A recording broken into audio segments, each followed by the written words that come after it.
Assalamualaikum warahmatullahi wabarakatuh. Saya Alvina Damayanti, NIM 186-2005 dari kelas Akuntansi KP1 2018. Di sini saya akan mempresentasikan tentang resep Conagra untuk sistem sumber daya manusia yang lebih baik untuk memenuhi tugas evaluasi akhir semester mata kuliah Sistem Informasi Manajemen. Conagra Food yang berkantor pusat di Omaha, Nebraska adalah salah satu perusahaan makanan terbesar di Amerika Utara.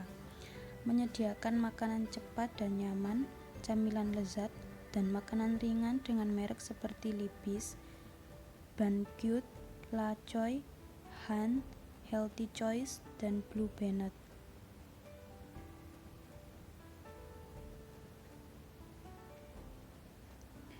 Berikut adalah rangkuman dari studi kasus Conagra.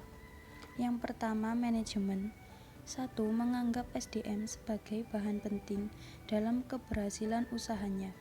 2. Manajemen sumber daya manusianya dilengkapi dengan sistem manajemen pembelajaran atau learning management system. Yang ketiga, Conagra mengandalkan 33.000 karyawan. Selanjutnya, organization. 1. Bekerja sama dengan orang yang terkait. Kedua, meningkatkan produktivitasnya. Ketiga, meningkatkan manajemen bakat. Selanjutnya, teknologi. Teknologi yang digunakan yakni 1. Komputer, 2. Internet, 3. Aplikasi. Business challenge. 1. Pelaporan sulit dilakukan saat sistem Conagra terfragmentasi. 2. Conagra tidak memiliki sistem yang tepat.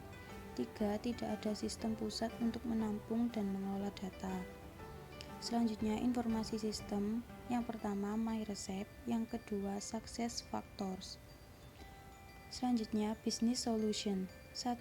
Meningkatkan sistem informasi. 2. Membantu organisasi memaksimalkan pertumbuhan dan kinerja karyawan. 3. Mendapatkan informasi dan laporan langsung. 4. Memudahkan dalam pengumpulan data pengelolaannya.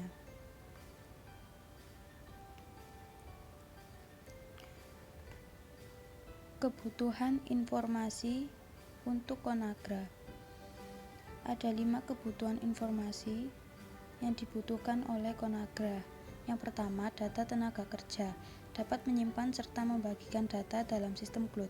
Kedua, alat komunikasi. Tersedianya alat komunikasi yang dapat digunakan oleh manajer serta karyawan. Ketiga, gambaran singkat bakat atau kompetensi Conagra saat ini, guna memenuhi bisnis di masa depan. Yang keempat, pemusatan data. Melakukan pemusatan data seakan-akan berasal dari satu sumber yang sama. Yang kelima, perkembangan pemenuhan kebutuhan, guna menunjukkan perkembangan kebutuhan bisnis.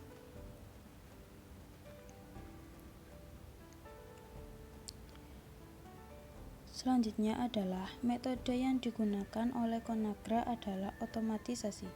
Conagra menerapkan sistem ini untuk membantu karyawan melakukan tugas agar lebih efektif dan efisien dengan perubahan-perubahan berupa menggantikan tenaga sumber daya manusia dengan sistem, serta menerapkan interaksi antara manajer dan karyawan untuk melakukan percakapan yang bermakna tentang kinerja dan pertumbuhan. Langkah yang dilakukan Conagra untuk memastikan kesuksesan sistem yang baru yakni ada 3 fase. Fase pertama yaitu meningkatkan interaksi pengguna secara keseluruhan serta menerapkan modul pembelajaran, perubahan, dan pengembangan sukses faktor. Fase kedua, penerapan SAP Success Factor dan penerapan analisa tenaga kerja serta modul manajemen perekrutan secara umum. Yang ketiga yakni penerapan modul kompensasi sukses faktor serta pembaruan sukses faktor kinerja dan sasarannya mencakup fungsi kalibrasi atau penyesuaian peringkat kinerja. Manfaat sistem baru Conagra yakni ada 4. Yang pertama, memudahkan dalam pengumpulan data dan pengelolaannya. Selanjutnya, membantu organisasi atau perusahaan memaksimalkan pertumbuhan dan kinerja karyawan. Selanjutnya, membantu memfasilitasi percakapan antara manajer dengan karyawan.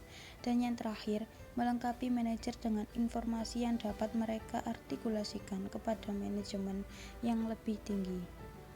Sistem tersebut mengubah kegiatan operasional dan pengambilan keputusan dengan cara mengambil, menyimpan, dan berbagi perencanaan suksesi, peninjauan, bakat, dan data lainnya sebelumnya tidak dapat diakses dan tidak mungkin dibagikan.